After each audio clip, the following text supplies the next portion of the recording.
Everyone welcome to intelligent E learners. और आज हम पढ़ने वाले हैं समरी ऑफ क्लास 7 हिस्ट्री का chapter 5 rulers and buildings. So friends, let us start. Between the 8th century and 18th century, kings and their officers built two kinds of structures. The first were structures of grand laws, while second were structures of public activity. इसका meaning यह है कि जो between eighth century से 18th century तक के centuries में Kings और ऑफिसर्स दो तरह के स्ट्रक्चर्स बनाते थे। एक थे ग्रैंड लॉस, मतलब अपने रॉयल फैमिली के लिए ग्रैंड लॉस था, और पब्लिक एक्टिविटी पूरे राज्य के लिए था। फिर है engineering skills and construction. Monuments provide an insight into the technologies used for construction.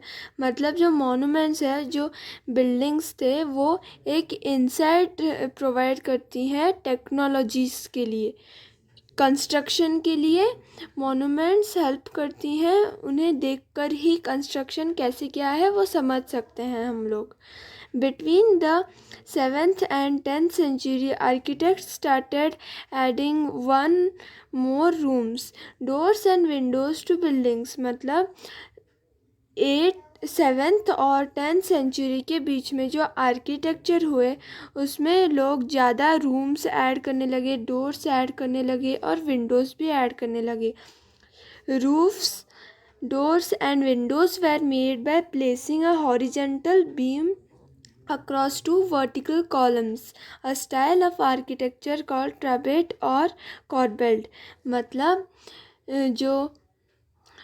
जो रूफ्स, विंडोज़, डोर्स, ये सब अगर ऊपर एक लाइन, स्लीपिंग लाइन का एक पिलर खड़ा कर दिया जाए, दो खड़े वाले बिल्डिंग्स के ऊपर ऐसा एक हॉरिजॉन्टल बीम डाल दिया जाए, तो उस स्टाइल को हम कहते हैं ट्राबिएट और corbelled style of architecture. Two technological and stylish developments from 12th century are arcuate architectural form and use of limestone mixed with stone chips that led to faster construction. मतलब ये जो to technological और stylish developments थे 12th century से, वो था arcuate style. मतलब 7th से 12th सेंचुरी तक ये ट्राबिएट या फिर कॉर्बेल्ट स्टाइल चला, और फिर आया आर्किएट स्टाइल, आर्किटेक्चरल फॉर्म, जिसमें वो लोग ज़्यादा लाइमस्टोन मिक्स करते थे स्टोन्स के साथ, जो जल्दी कंस्ट्रक्शन में हेल्प करता था. Buildings, temples, mosques and tanks.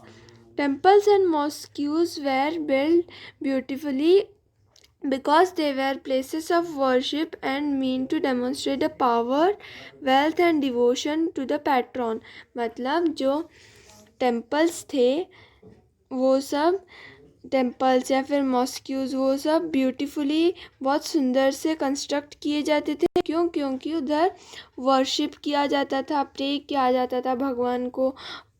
और वो क्या मीन करते थे, वो जो किंग का पावर डेमोन्स्ट्रेट करते थे, उनका पावर दिखाई देता था।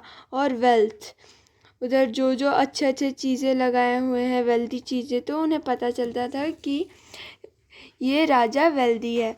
और डिवोशन ऑफ द पैट्रॉन, मतलब राजा कितने भक्ति के ऊपर डिवोटेड है.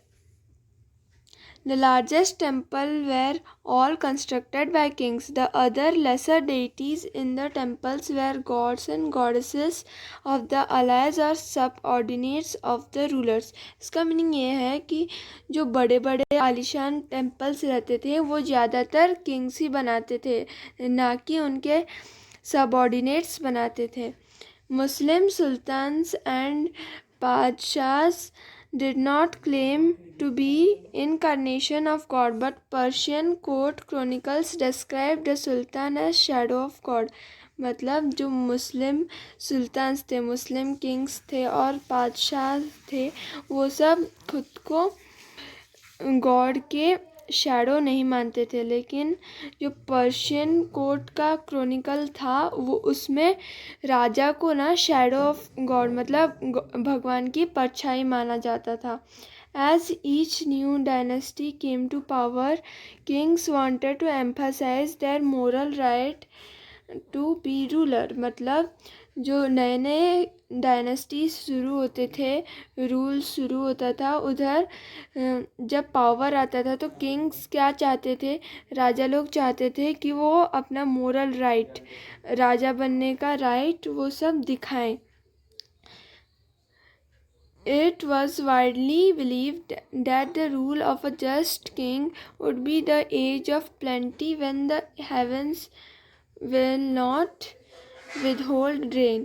मतलब जब जस्ट किंग नहीं है, मतलब वो इक्वलिटी नहीं करता है और अच्छे से रूल नहीं करता है, मतलब ज़्यादा देर तक रेन नहीं होगी, बारिश नहीं होगी, जिससे फसल बहुत नष्ट हो जाएंगे, डिस्ट्रॉय हो जाएंगी. Why were temples destroyed? Since kings built temples to demonstrate their devotion to God and their power of wealth, they attacked and targeted these buildings. They attached one another's kingdoms. मतलब है कि Kings जब से, क्योंकि Kings अपने भक्ति दिखाना चाहते थे और उनका पावर और वेल्थ दिखाना चाहते थे, इसलिए ज़्यादातर टेम्पल्स ज़्यादा अटैक होने लगे एक दूसरे के किंगडम के. In early 11th century, when the Chola kings Rajendra I built the Shiva temple in his capital, he filled it with his prized statues from defeated rulers. मतलब जब छोला किंग राजेंद्र वन ने एक शिवा टेम्पल बनाया था, उन्होंने अपना statues भी बहुत अच्छे से रखा था, क्योंकि उन्होंने डिफीट किया था रूलर्स को. Gardens, tombs and forts. Under Mughals, architecture became more complex.